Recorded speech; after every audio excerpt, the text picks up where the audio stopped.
देखिए ये तो लोकतंत्र की हत्या है। डीएम के कैंपस में इस तरह किसी महिला की अरेस्टिंग, ये कहीं ना कहीं सोची समझी साजिश है। जो जब मैंने पूछा प्रशासन से, भाई अभी क्यों अरेस्ट किया, कल कर लेते, परसों कर लेते, 500 मीटर दूरी पे थाना है, 500 मीटर दूरी पे हम हैं, महीना में 4 बार थाना जाते हैं, आप कभी भी हमको बोल देते मैडम आपके नाम पे सम्मन है, या आप डायरेक्ट वारंट, जबकि बिना सम्मन, बिना नोटिस, बिना किसी चीज के डायरेक्ट वारंट, वो भी वारंट किस पे, जिस बात की मुझे जानकारी तक नहीं, किसी ने कभी कंप्लेन किया होगा। आए दिन लोग, चूंकि हमारा महिला विकास मंच संगठन है, आए दिन हम सड़क पे काम करते हैं, तो कहीं से कभी भी कोई केस कर सकता है। तो हम उसी में ना गुनहगार होंगे जिसमें कॉग्निजेंस हो के कोई नोटिस मेरे पास आए या सम्मन आए, उसका जवाब मैं ना दूं। अचानक से ऐसा हुआ, हमने भी मतलब थोड़ी देर के लिए बीइंग अ लेडी हम तो अपना आपा खो ही ना देंगे। बेहोश होने लगे, गर्मी इतनी ज्यादा थी, मीडिया कर्मी भाइयों को लग रहा था कि ऐसा क्या हो गया, वो चारों तरफ से घेरे हुए थे, प्रशासन खींच रही है इधर से उधर। आप सोचिए एक महिला को कितना कुचला, इन लोगों ने कितना कुचला। और ये मोदी जी की सरकार है भाई, जहां कहा जाता है महिलाओं के हित की बात होती है और महिलाओं के लिए सरकार है, कुछ महिलाओं के लिए नहीं है, सिर्फ लॉलीपॉप ये लोग दिखाते हैं और कुछ नहीं। क्या लगता है कि मैम किसके इशारा पर ऐसा आपके साथ साजिश किया गया? देखिए मैंने थाना जब प्रशासन से बात किया तो मैडम हम क्या करें, हम तो मजबूर हैं, ऊपर से आदेश है। ऊपर से आदेश मतलब ऊपर से आदेश। आप एक बात जान लीजिए, प्रशासन भी तो उन्हीं की सुनती है ना जिनकी सरकार होती है। जो सरकार में नहीं होता उसका प्रशासन सुनता है क्या? मतलब इन लोगों को राजनीतिक करनी है तो अच्छे से नहीं करनी है, छिया लेदर करना है। मतलब गड्ढा खोदे मेरे लिए, गिर गए खुद। अब पूछिए कैसे गिर गए। हमारी रैली रोड शो हो रही थी नामांकन की, सभी सैकड़ों गाड़ियां, हजारों बच्चे रोड शो में आ रहे थे। इन्हें लगा कि हम भी उसी में हैं, जबकि हम 10 बजे अपने नामांकन करने के लिए 5 लोगों के साथ अंदर थे। तो इन्हें लगा जैसी इनकी रैली यहाँ पहुंचेगी वहीं अरेस्ट कर लेंगे, लेकिन गलतफहमी हो गई, प्रशासन के साथ हुई। प्रशासन को लगा कि मैं अभी नामांकन करने जा रही हूँ, जबकि मैं नामांकन करके निकल रही थी, तब इन लोगों ने मेरे को अरेस्ट किया। इस केस के बारे में आपको पहले से कोई जानकारी नहीं? कोई जानकारी नहीं भैया, कोई नहीं। रहती तो कोई पागल है क्या कि उसमें मेंशन नहीं करता। जब मैंने अपने 4 केस को मेंशन किया है उसमें नॉमिनेशन के पेपर में, तो 5वें का नहीं करती। ये कोई अपराध थोड़ी था, बेलेबल धारा था, बेल ले लेते कभी हम जाके। क्या लगता है वीना मांझी से डर लगा था बीजेपी? बोलने की जरूरत नहीं है, डर तो है बाबू, आधी आबादी का। नामांकन रोकने की साजिश थी आपके साथ? अभी रात बीती नहीं है, कयामत की रात है। नामांकन कल सुबह 11 बजे तक भी रुक सकता है। आप बहुत ज्यादा खुश नहीं हो सकते हैं। हम कुछ भी लकूना लगा के ये लोग नामांकन रद्द कराने के लिए अपनी एड़ी चोटी एक करेंगे। कर ले, लोकतंत्र की हत्या कर लो। अरे भैया, चिलगोजा का छिलका को खड़ा कर दो, चाहे किसी भी खड़ा कर दो।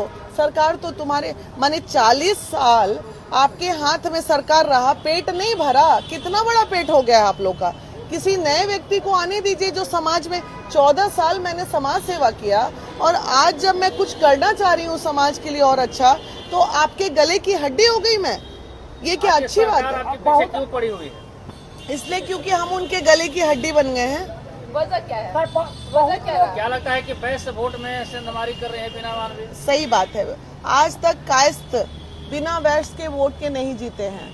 अब जो रातों रात इन लोगों ने ऐसा कर दिया, अब इनको लगा कि गलती हो गया। नॉमिनेशन तो इनका हो चुका था, अब ये नॉमिनेशन रद्द। प्लान नंबर 2 पे अब बीजेपी काम करेगी कि अब प्लान नंबर 2 करो, किसी तरह उसका नॉमिनेशन रद्द कराओ। क्योंकि वीना मानवी के खड़े होने से बहुत बड़ा नुकसान है इन लोगों को। आधी आबादी का वोट कटेगा, वैश्य समाज का वोट करेगा। तेज प्रताप जी के आ जाने की वजह से M-Y समीकरण में पलटवार होगा। आरजेडी ये सोच रही है के समर्थक सोच रहे हैं, अरे इतने साल तो एक के छोटा बेटा को दिए, चलो इस बार बड़का बेटा को दे, क्योंकि कैंडिडेट उनके साथ अच्छी है, एक अच्छी महिला है जो समाज को कुछ देना चाह रही है। तो बहुत बड़ा इन लोगों को तकलीफ। 4 कैंडिडेट है ना जी, चारों को सामने खड़ा कर दीजिए और उनसे पूछ लीजिए इस बांकीपुर क्षेत्र के लिए अगर 10 काम भी किसी ने किया होगा चारों कैंडिडेट में, तो जो कहिए सो। चाहे वो प्रशांत किशोर ही क्यों ना हो, प्रशांत किशोर करोड़ों खर्च करते हैं, अरबों खर्च करते हैं, लेकिन कभी किसी गरीब को साड़ी भी पहनाए हैं, किसी गरीब की बेटी के शादी में 500 रुपए मदद भी किए हैं। आज हम आपके लिए इतने बुरे हो गए कि आप इस तरह की नीचता पे आप लोग उतर गए मेरे लिए। क्या बीना मांझी डर गई, डर जाएंगी? क्या बात कर रहे हो, बताइए तो, ये बहनों का ताकत है, हम डर जाएंगे। बीना मांझी को खबर ये भी है कि काफी देर तक घुमाया गया, कभी दीघा घाट, कभी इधर कभी उधर। हाँ, मुझे वहाँ से ले जाके पीएमसीएच मेडिकल के लिए लोग ले जा रहे थे। पीएमसीएच मेडिकल के लिए, जो कि 500 की मीटर दूरी पे पीएमसीएच है, वहाँ से ये ले गए पहले गाय घाट में जाम में फंसाए, वहाँ से फिर ऐसे जाम से निकाल के चढ़े मेरीन ड्राइव, फिर मेरीन ड्राइव से उतारे, फिर इनको ये नहीं पता है कि इमरजेंसी वार्ड कहाँ है, फिर पीएमसीएच के उस कोना में ले जा रहे, उस कोना में ले जा, करते करते ये लोग पीएमसीएच मुझे 1.25 घंटे से 2 घंटे बाद पहुंचाए। प्रशासन की मांग क्या लगी? पूरा कर लो महिला प्रताड़ित। अरे जब महिला प्रताड़ित हुई है, मैंने कुछ दिन पहले ना झांसी करानी का, मतलब हम उन महिलाओं में अब नहीं है बाबू कि तुम कुछ लोग है तो अब एनकाउंटर ही करना पड़ेगा, मेरा दूसरा कोई उपाय नहीं है। अब आपको समझ में आया कोई हथियार कैसे उठाता है, समझ में आया? यही परिस्थितियां होती है जो हथियार उठती है। मुझ जैसी महिला को इतना प्रताड़ित करोगे तो कल हम भी हथियार उठा के रोड पे आके मार देंगे 2-4 को, तब क्या होगा? तब आप लोग एनकाउंटर कर दीजिएगा मेरा। अपनी आत्मरक्षा के लिए अगर मैं कुछ करूं तो गलत है। आपके हाथ में सत्ता है तो इसका मतलब कुछ भी अंधेर गर्दी चल रहा है क्या? जैसे चाहिएगा वैसे कीजिएगा। इस सम्राट जी के आ जाने से तो और व्यवस्था गड़बड़ा गई, कभी उधर एनकाउंटर, कभी उधर एनकाउंटर। अब इतिहास रच दीजिए एक महिला का एनकाउंटर करा के। एनकाउंटर की साजिश थी आपकी बेटी पे भी आरोप लगाया। नहीं, ऐसी परिस्थिति में ही होता है ना, गले की हड्डी बनेंगे। मेरा परिवार है, मेरा बच्चा है, मैं अभी ही अपने तुरंत आप लोगों के पीसी के माध्यम से अपनी सुरक्षा का मैं डिमांड करती हूँ कि मुझे अति शीघ्र सुरक्षा प्रदान किया जाए सरकार द्वारा। और अगर जो सरकार ने सुरक्षा नहीं दी मुझे, तो मैं मान लूं कि ये साजिश है, मेरी हत्या भी हो सकती है। न्यायालय में आपको तेज प्रताप यादव नहीं पहुंचे? तेज प्रताप यादव जी बाहर है, वो अभी लैंड कर गए हैं, थोड़ी ही देर में वो पीसी भी करेंगे और अभी मैं वहीं जा रही हूँ कार्यालय उनसे मिलने के लिए। न्यायालय से आपको इंसाफ मिला है? न्यायालय ने? हाँ, मैं न्यायालय का धन्यवाद। देखिए, जो कहते हैं ना, हमारा संविधान में देर है अंधेर नहीं।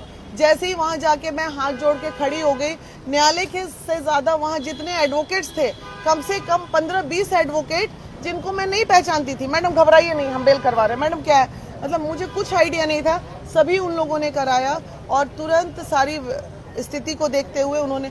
सबसे बड़ी बात, और प्रशासन को जब ये बोला गया, पहचान होता है ना, वारंट इशू करने के पहले कि पहचानिए कि आप सही व्यक्ति को अरेस्ट कर रहे हैं, वो पहचान पत्र पे प्रशासन साइन नहीं कर रही है, तब जाके उनको वहाँ पे भी झाड़ लगी तो फिर साइन किया।